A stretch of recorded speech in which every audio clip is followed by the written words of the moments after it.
Major changes in Michigan's sex offender registry take effect today. These are the changes Target 8 told you were needed back in February. The changes meant quite a scene at police departments across the state. The new law will classify offenders into 3 tiers and eliminate the so-called Romeo-and-Juliet cases among consenting teens. 24-hour News 8's Steve Kelso discovered today that one of the new provisions of the law is causing a major backup at police departments. Steve?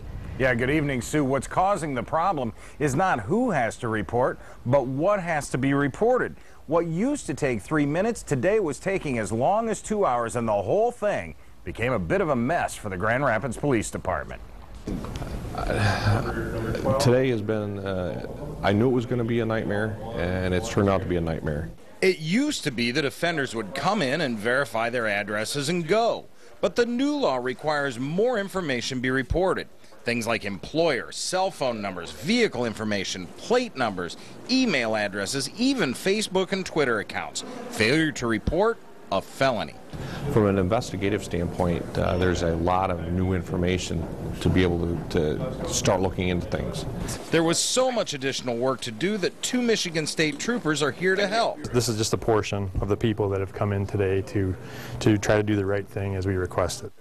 There are an estimated 1,000 registered sex offenders in just the city of Grand Rapids. Add to that the exponentially larger amounts of data times every city in Michigan, and, well, it didn't take long. Unfortunately, the system that we're required to put all this information in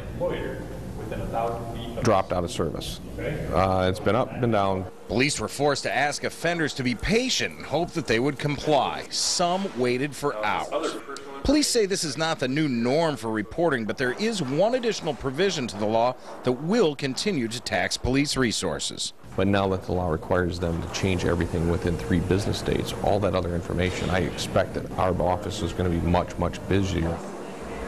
Now, this new law was signed into effect to comply with the new Adam Walsh Child Safety and Protection Act. That's a federal act. Had we in Michigan not signed on to that, we stood the chance of losing federal grants. Adam Walsh, of course, 6 years old when he was murdered in California in 1981.